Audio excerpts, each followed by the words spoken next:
اس وقت پاکستان میں ایک سیاسی گٹھ جوڑ چل رہی ہے۔ پاکستان کی سیاست بہت ہی انتشار کا شکار ہے اور پارٹیاں ٹوٹ رہی ہیں، نئی پارٹیاں بن رہی ہیں،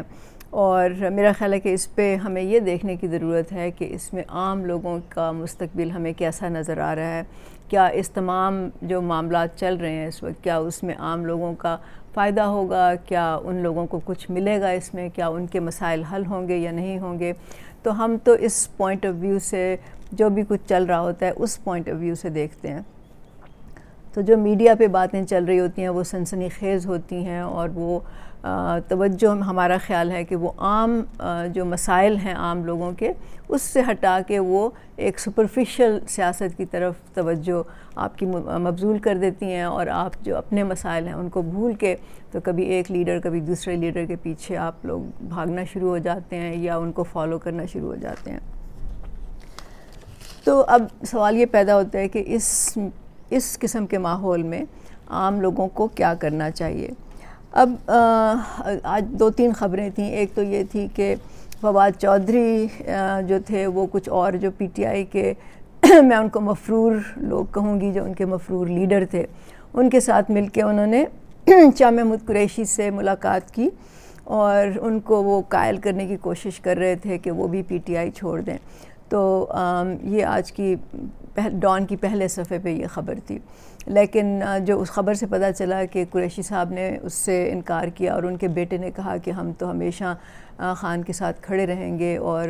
پی ٹی آئی کے ساتھ تھے اور رہیں گے۔ تو ان کا یہ مشن جو تھا وہ ناکام ہوا اس حوالے سے۔ دوسری طرف اب before I go any further, اب شاہ محمود قریشی، میرا خیال ہے کہ فواد چودھری بہت ہی نائیو ہیں، جو سمجھ رہے تھے کہ وہ قریشی صاحب کو اس بات پہ آمادہ کر لیں گے، کیونکہ قریشی صاحب تو نیکسٹ ان لائن ہیں۔ اگر خان صاحب کو نااہل قرار دی جاتا ہے یا ان کو جیل بھیج دیا جاتا ہے تو شاہ محمود قریشی جو ہیں وہ اس پورے معاملے کے بینیفیشری ہوں گے۔ ان کو تو اپنا جانشین نامزد کیا ہے خان صاحب نے، تو وہ تو پارٹی کے چیئرمین ہوں گے۔ تو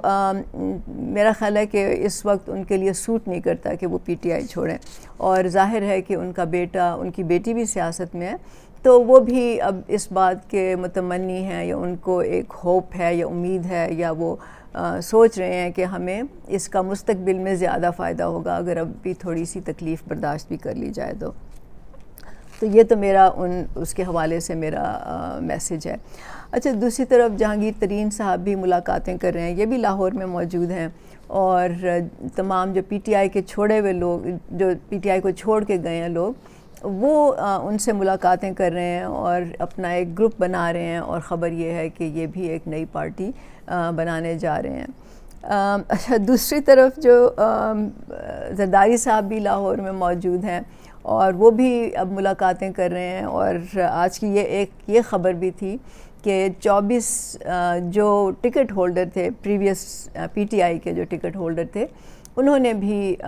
پیپلز پارٹی میں شمولیت کر لی ہے، اور ان میں سے کافی لوگ جو تھے ان کا تعلق ساؤتھ پنجاب سے تھا۔ اب یہ آپ کو سمجھنے کی ضرورت ہے کہ سندھ، جہاں پہ کہ پیپلز پارٹی کی حکومت بہت عرصے سے مضبوط ہے اور قائم ہے، اس کا اور ساؤتھ پنجاب کا جو ماحول ہے، جو وہاں کا سسٹم ہے وڈیرہ شاہی کا، وہ بہت ایک دوسرے سے ملتے جلتے ہیں، اور جتنا جبر ساؤتھ پنجاب میں ہوتا ہے اتنا ہی سندھ میں ہوتا ہے۔ وہاں پہ بھی وڈیرہ شاہی ہے، وہاں پہ بھی انہی لوگوں کی حکومت ہوتی ہے، وہ وڈیرے ہیں، جاگیردار ہیں، بڑے لینڈ ہولڈرز ہیں، وہ چاہے ایک جماعت میں ہوں کبھی دوسری میں۔ وہاں پہ آپ کو معلوم ہے سندھ میں انہوں نے ایک جی ڈی اے بھی بنائی تھی، لیکن اصل بات یہ ہے کہ یہ سب لوگ ایک ہی طبقے سے ان کا تعلق ہے، اور ظاہر ہے کہ زرداری صاحب جو ہیں وہ بہت انٹرسٹڈ ہیں کہ یہ لوگ بھی ان کے ساتھ شامل ہوں۔ تو یہ کوئی حیرانی کی ہمیں بات نہیں لگ رہی، کیونکہ جب بھی اس طرح کی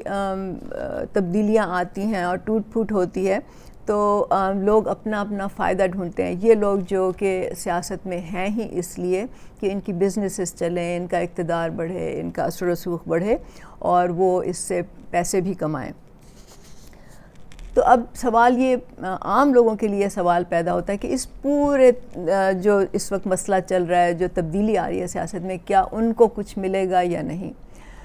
تو سمجھنے کی بات یہ ہے، اور یہ بہت آپ میری بات غور سے سنیں، کہ یہ لوگ جو بھی پہلے پی ٹی آئی میں تھے اب اس کو چھوڑا ہے، جو باقی پارٹیوں میں اس وقت لیڈرز ہیں، یہ سب ایک طبقے سے تعلق رکھتے ہیں، اور ہمارا پی ٹی آئی سے بنیادی مسئلہ ہی یہی تھا کہ انہوں نے بھی اپنے اندر، عمران خان صاحب نے انہی لوگوں کو شامل کیا تھا، اور بات وہ یہ کر رہے تھے یا نعرہ وہ یہ لگا رہے تھے کہ وہ ایک نیا پاکستان بنائیں گے، لیکن انہوں نے اس کے لیے انہی لوگوں سے رابطے کیے، انہی لوگوں کو اپنے ساتھ شامل کیا جو پرانے پاکستان کے جو کرتا دھرتا تھے۔ تو میرا خیال ہے کہ یہ ایک عام لوگ جو پی ٹی آئی میں شامل ہوئے، آئی ڈونٹ نو، ان کو سمجھ نہیں آئی، یا ان کو کسی طرح سے عمران خان کی ذات پہ اتنا اعتبار تھا کہ وہ ان کے باوجود وہ کر لیں گے، لیکن اس کا آپ کے سامنے ہے اس کا نتیجہ کیا ہوا۔ تو بہرحال پی ٹی آئی میں بھی یہی لوگ تھے۔ تو اب بات یہ ہے کہ مڈل کلاس کے لوگ، عام لوگ، محنت کش لوگ، جو اس ملک کے، آپ سمجھ لیں کہ اس ملک کو چلاتے ہیں، جو اس ملک کے 85 یا 90% لوگ ہیں، وہ اس وقت کیونکہ میڈیا آپ کو صحیح بات نہیں بتاتا، میڈیا آپ کو ایشوز پہ نہیں بات کرتا، میڈیا آپ کو اس نظام کے جو مسئلے ہیں، جو پرابلمز ہیں، یہ نظام کیسے چل رہا ہے اس پہ بات نہیں کرتا،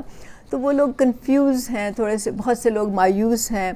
بہت سے لوگ اس وقت خوف زدہ ہیں، کیونکہ ظاہر ہے کہ ماحول ایسا بنا دیا گیا ہے اور بن گیا ہے۔ عمران خان صاحب کی جو بھی انہوں نے حرکتیں کیں، اس کی وجہ سے جو نقصان ہوا ملک کو، اس کی وجہ سے جو ماحول ہے، اب لوگ سیاست میں آتے ہوئے تھوڑا سا جھجک بھی رہے ہیں۔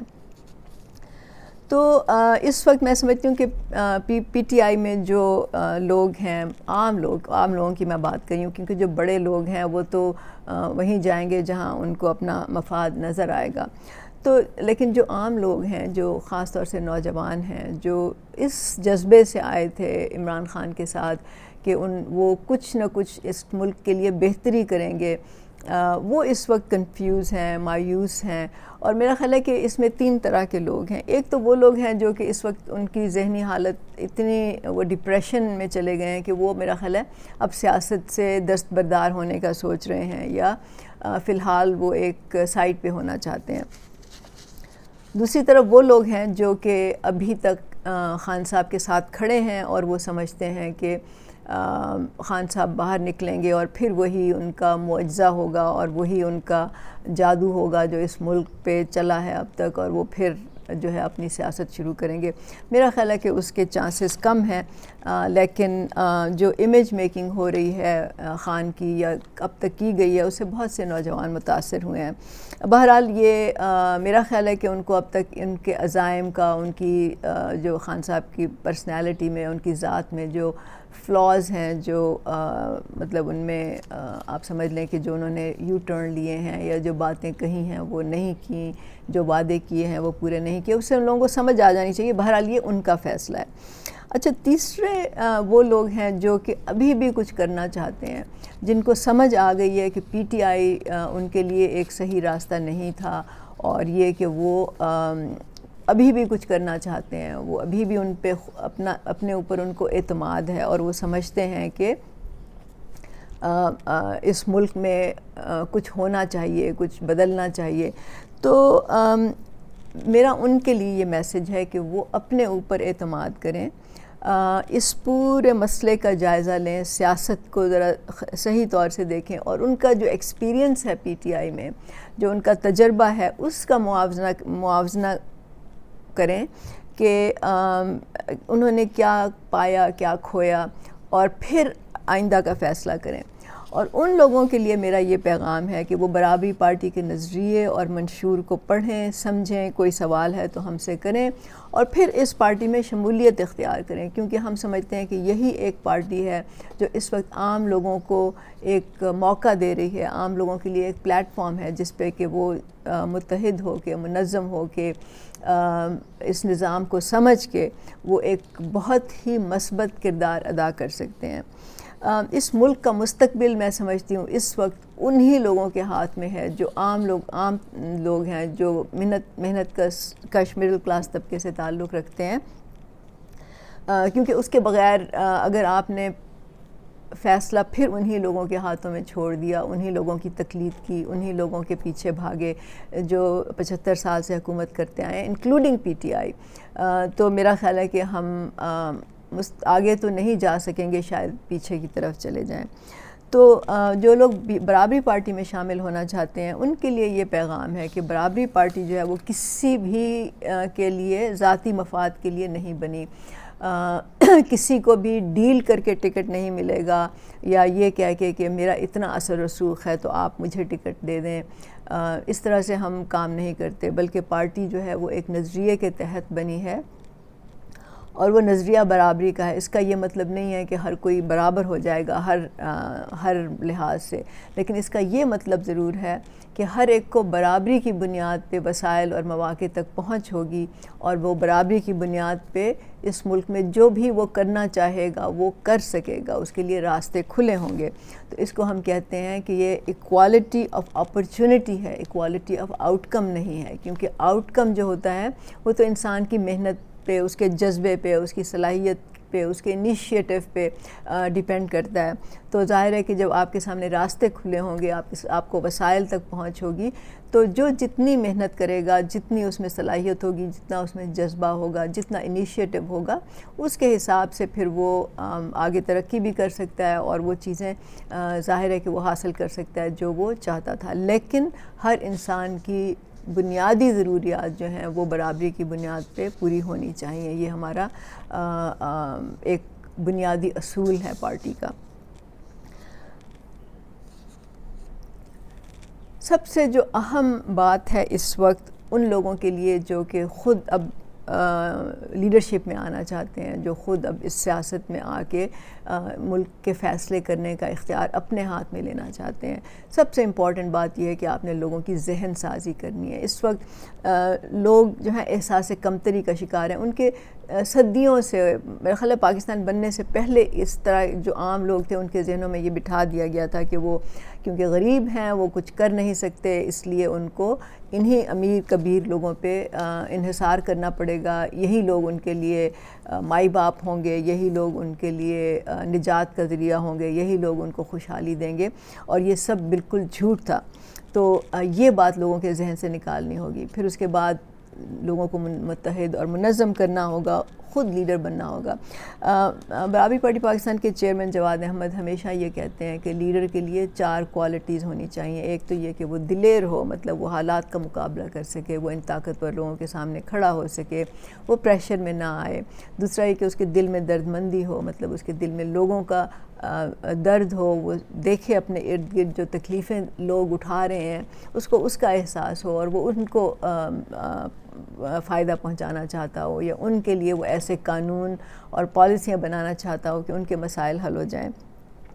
اس کے علاوہ اس میں علم ہونا چاہیے، مطلب لوگوں کو ظاہر ہے کہ نظام کے بارے میں ان ڈیپتھ پتہ ہونا چاہیے، ان کو معلوم ہونا چاہیے نظام کیسے چل رہا ہے، کس طرح سے لوگوں کا استحصال ہو رہا ہے، کس طرح سے قانونی اور غیر قانونی طریقے سے یہ جو امیر کبیر لوگ ہیں یہ پیسے بنا رہے ہیں، اور کس طرح سے اس ملک میں ان ایکوالٹی کو پروموٹ کیا جا رہا ہے، امیر تر کیسے ہو رہا ہے، غریب تر کیسے ہو رہا ہے، اور اس کو صحیح کرنے کا کیا طریقہ ہے. یہ علم آپ کے پاس ہونا چاہیے. اور اس کے بعد سب سے جو امپورٹنٹ چیز ہے وہ یہ کہ آپ میں تنظیم سازی کرنے کی صلاحیت ہو، آپ لوگوں کو جوڑ سکتے ہوں، آپ لوگوں کی اختلافات دور کر کے ان کو ایک پلیٹ فارم پہ اکٹھا کر سکتے ہوں، آپ ان کو گائیڈ کر سکتے ہوں. اور میں اس میں یہ ایڈ کروں گی کہ لیڈر وہ ہوتا ہے جو انیشیٹو لیتا ہے، مطلب جو خود بڑھ کے ذمہ داری قبول کرتا ہے اور اس ذمہ داری کو نبھاتا ہے. پھر تو اس وقت ملک کو ایسے ہی لوگوں کی ضرورت ہے، اور برابری پارٹی پاکستان ایک ایسا پلیٹ فارم ہے جس پہ یہ سب لوگ، آپ سب لوگ جو یہ کرنا چاہتے ہیں وہ آ کے آپ لوگوں کو آرگنائز کر سکتے ہیں، منظم کر سکتے ہیں، لیڈر بن سکتے ہیں، اور اس طرح سے آپ ملک میں ایسے قانون اور پالیسی بنا سکتے ہیں جس سے عام لوگوں کے مسائل حل ہوں. تو کیونکہ یہ یاد رکھیں کہ پاکستان میں اس وقت سب بڑی جماعتیں جو ہیں انکلوڈنگ پی ٹی آئی، وہ سرمایہ داروں جاگیرداروں کی پارٹیاں ہیں، وہ عام لوگوں کی پارٹیاں نہیں ہیں. عام لوگوں کو وہاں پہ صرف ان بڑے امیر کبیر لوگوں کو فیسیلیٹیٹ کرنے کے لیے استعمال کیا جاتا ہے، ان کی میٹنگز کرانے کے لیے، جلسے کرانے کے لیے، ان کی سوشل میڈیا ٹیمیں چلانے کے لیے. ان کا امیج بڑھانے کے لیے ان کو استعمال کیا جاتا ہے. تو اس وقت عام لوگوں نے یہ فیصلہ کرنا ہے کہ کیا وہ ایسا ہی کرتے رہیں گے, کیا وہ ان لوگوں کے پیچھے بھاگتے رہیں گے جنہوں نے آج تک انہیں کچھ نہیں دیا, یا وہ اپنے زور بازو پہ انحصار کریں گے, خود اعتمادی پیدا کریں گے اور خود اپنے جو ہے وہ لیڈرشپ میں آئیں گے. تو عمران خان نے نعرہ لگایا تھا حقیقی آزادی کا. میرا خیال ہے کہ حقیقی آزادی سب سے پہلے یہ ہے کہ آپ اپنی ذہنی غلامی جو ان لوگوں کی کرتے ہیں, جو ان بڑے بڑے امیر کبیر لوگوں کی کرتے ہیں, اس سے چھٹکارا حاصل کریں. اور میرا خیال ہے کہ جو لوگ عمران خان کو بغیر سمجھے, بغیر جانے, بغیر ان کو ایک کرٹیکل نظر سے دیکھے بغیر جو ان کی تقلید کر رہے تھے, میرا خیال ہے کہ وہ بھی ذہنی غلامی کا ایک ہی پہلو تھا. تو آپ کو اس سے نکلنا پڑے گا, آپ کو اس سے اپنی جان چھڑانی پڑے گی. تو جب تک آپ ان کو چیلنج نہیں کریں گے اور ان کے سامنے الیکشن نہیں لڑیں گے, تب تک کچھ نہیں بدل سکتا. تو یہ آپ کو معلوم ہونا چاہیے کہ اس ملک کا مستقبل, اس پاکستان جس حالات میں ہے, جس موڑ پہ کھڑا ہے, وہ آپ کے ہاتھ میں ہے. کیونکہ اگر آپ نے پھر انہی لوگوں کے پیچھے بھاگنا شروع کیا, پھر انہی لوگوں کو ووٹ دیے, تو یاد رکھیں کہ یہ ملک پھر انہی کے چنگل میں ہوگا, اور آپ لوگوں کی اور آپ کی آئندہ نسلوں کی جو حالت ہے, تقدیر ہے, وہ کبھی نہیں بدل سکتی ان کے تھرو. تو یہ آپ سوچیں اور پھر آپ فیصلہ کریں کہ آپ نے کیا کرنا ہے. بہت شکریہ. اگر آپ کو یہ چینل پسند ہے تو اس کو سبسکرائب کرنا نہ بھولیے گا.